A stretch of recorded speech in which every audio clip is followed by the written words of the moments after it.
Hi, I'm Cailey, a librarian here at Mentor Public Library. And I'm Meg, also a librarian, and welcome to this week's edition of All Booked Up with Cailey and Meg, where each time we give you a different book recommendation on a specific theme.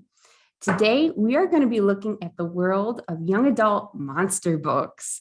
So we're getting a jump on spooky season this year. I think Cailey and I agreed there's really no bad time to read about monsters, but right now, as we're getting into the fall, we can't even imagine how much fun this is going to be. Yes, this was a fun topic for us to find books for. And all of the books that we're going to talk about for you today are available here at the library, as well as online with your library card from Libby and Hoopla. Cailey, what is your first monster book? Okay, so my first monster book is called M is for Monster by Talia Dutton. So a very good title, right? Yeah, perfect. Right. Yeah. So this is about Dr. Frances A. and her younger sister, Maura. Maura died in a tragic accident just 6 months ago in Dr. Frances's lab. But Frankie, Dr. Frances, who is a talented scientist, cannot just accept the death of her younger sister. So she decides to practice post-mortem revivication, which is basically bringing someone back from the dead. Yeah. And she brings Maura back. Well, she thinks she brings Maura back. She brings back Maura's body. The being who wakes up is in the body, but has zero memory of this Maura or even Frankie or Frankie's husband. And she does not remember a lot of the things that she supposedly loved, like science. She's a little bit squeamish. And she finds out that if she is not Maura, Frankie is going to just start over, which basically means killing one in order to try to bring back the other. You know, and her sister's trying really hard to make her remember who she is through, you know, reminding her about her loves, showing her her old bedroom, pictures, things like that. But it's just not clicking. Her brother-in-law, Jin, tries to help as well, but they're just all noticing that something is off. And this person in Maura's body is not really Maura, even if it looks like her. And then the ghost of Maura starts talking to the being in Maura's body. And they decide Maura isn't really a good name for her since she's not really Maura. So she starts calling her M. So yes. M is talking to the ghost of Maura, who's going to help her fake being Maura in order to keep Frankie from killing her. Wow. So M's just really worried because she is not Maura. Yeah. And the things that she's experiencing, they're all new to her. And she's enjoying being alive and being there. But she's very worried that if it becomes clear to Frankie that she's not the sister she lost, that she's going to kill her in order to try again. So M's just going to have Ghost Maura coach her through these things and try to fake it till you make it kind of thing. Yeah. So it's a really interesting book. I really love the artwork in it because there's so much emotion behind such very relatively simple drawings. You catch a lot of the facial expressions, and the artist did a great job of showing the difference between M and Maura. And it's a really cool Frankenstein retelling. Yeah. So it's sort of sweet, but it's got a little bit of creepy element to it. And of course, it has a lot of sisterly love kind of things going on here. But it's also sort of about finding yourself and having other people accept you for who you are, even if you have, big scars going down the middle of your face. I love it. That was the perfect beginning. Like, we're doing a video on monsters and you start with the retelling on the ultimate monster story. So I love it.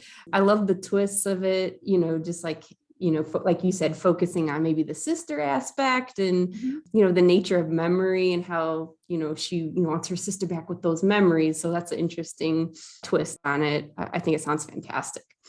So my first monster book is the first in a 2-part series, and it is called This Savage Song by Victoria Schwab.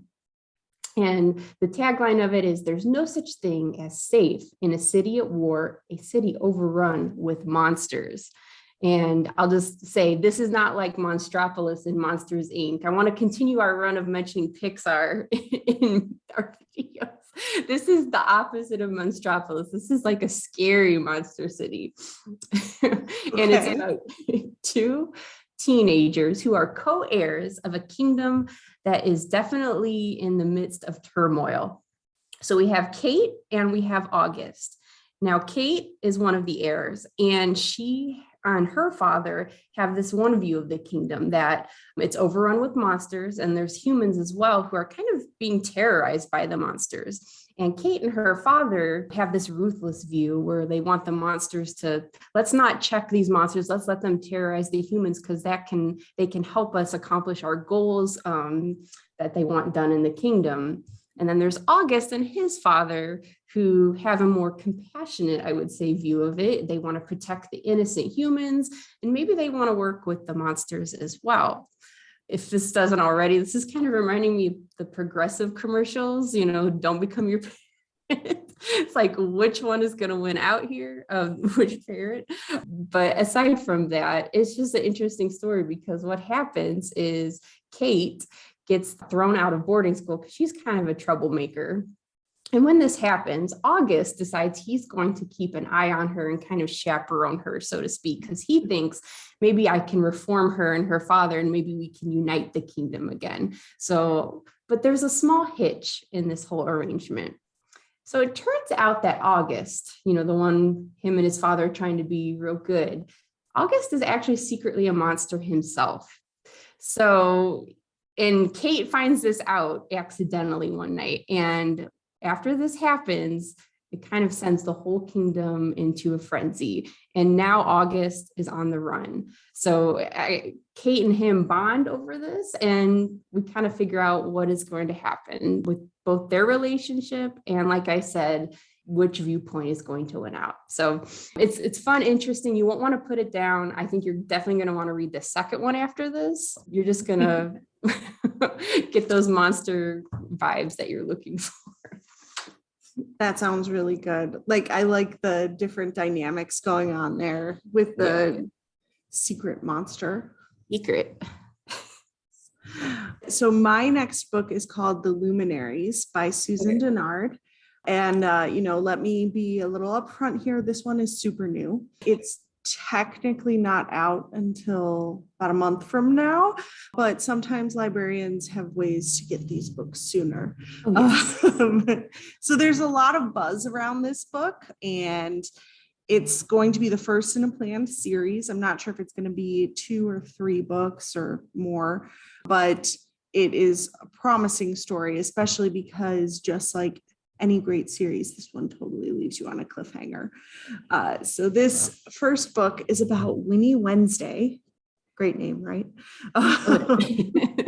And she has grown up in this town run by the Luminaries, who are this elite group of hunters who protect the others in the town from the monsters and nightmares that live in the forest. And Winnie's family have been sort of outcast by the Luminaries because of something her father did several years ago. But because of that, Winnie has not been able to train the way that many of the kids her age have. Once they hit 16, there are hunter trials that all of the kids participate in. But since Winnie's family's been exiled of sorts, she hasn't had all of the training that the other kids her age have had. And really, she probably shouldn't be participating in the trials because of what happened, but she sort of found a way around that and has decided to participate in the hunter trials herself, even with her lack of training, or lapse of training, really. And that's largely because, even though the Luminaries have been so horrible to her and her family, she wants to be among them. She wants to reclaim her family's name and their reputation in their society. And so she's joined the trials. And in this first trial, something goes very wrong.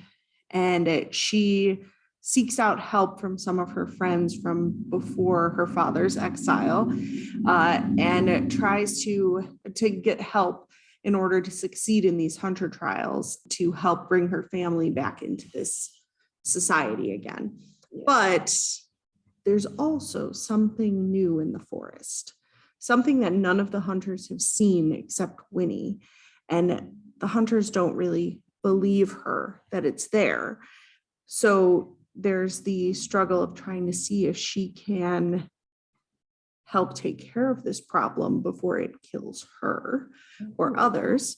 And if she can survive the trials and even survive what's in the forest. And this one has some really excellent world building. The town, the people in the town, there's like witches and monsters, and it's just a really cool setup for what is bound to be like this epic series here. And there's some really interesting dynamics as well between Winnie being an outcast, but still really wanting to be in with this group that has been putting her in exile, and, you know, that struggle between, you know, wanting to be like the people who are sort of torturing you in some manner. Yeah. So it's a really cool monster story. Wow. Epic is a great word to describe it. It just sounds very, you know, intricate and detailed and fascinating in that respect. And I also like, you know, like the idea of the trials, like that just is an exciting aspect to the, for her to prove herself. In our world, we got like, you know, your education and your job. It's like, this is so much cooler. You know, you go do all these cool trials. So I love that aspect of it. In the series part, it's fantastic. And my next one is also part, I think the first, it is the first in a trilogy as well. And this is maybe a little the grisly aspect of the monster world. It's called Not Even Bones by Rebecca Schaeffer. So it is a creepy first entry in a series about a girl who sells magical monster body parts on the black market until she's betrayed. So right off the bat, I'll just say full disclosure, you know, we're doing this teen monster books. This is probably in the range for, you know, older teens, probably. If you're faint at heart or maybe a little squeamish, I would consider, I'm not saying don't read it. I'm just saying consider this an adventurous step for you in your reading journey. So it's a great story though. And it's about Nita. She's our main character. And she herself doesn't murder monsters and sell their body parts on the internet, but her mother does. So Nita, what she does is she dissects the bodies after they've been acquired. And she's, you know, she feels a certain way about this, but it's not like she still keeps doing it until one day a line is crossed, in her opinion. And that is when her mom brings home a living teenage boy monster that she wants to dissect in parts and sell. So kind of like gruesome way to die, like very slowly. And Nita's like, no, I'm not going to do this. So she decides to try and save this boy and maybe reassess, you know, this whole life on the black market. But as she does so, she actually gets sold herself, and it becomes kind of changes from hunter to prey. And what happens is we discover that she isn't exactly human herself, but rather she has her own little shape-shifting abilities that makes her very valuable to prospective black market sellers. So I like that aspect of turning from, you know, the hunter to the hunted, and maybe how that changes her viewpoint. And she also comes across a lot of cool monsters along the way that she befriends and maybe learns more about. So it's a great series. And I just think, you know, it'll give you an adventurous outlook on the world of monsters. It's a little different from maybe the typical one. Yes. And I mean, I think saying it's not necessarily for the faint of heart is pretty true. I'm pretty sure that first chapter opens up with one of those dissections. So Yeah. Definitely not the greatest for that, but I think that one is really promising. I've seen it compared to Dexter for teenagers. That's exactly what it made me think of. Yeah. Yeah. So I think it's got a lot of promise in the series too, and definitely one of those ones where it turns that monster thing on its head, because the monsters are the ones being like hunted, and how when you're on the other side of it, what that looks like. Crazy. Well, thank you guys so much for joining us for our creepy, spooky monster edition of All Booked Up with Cailey and Meg. We hope you got some great inspiration and you find a new book to read. So we hope you have a great week. Happy reading.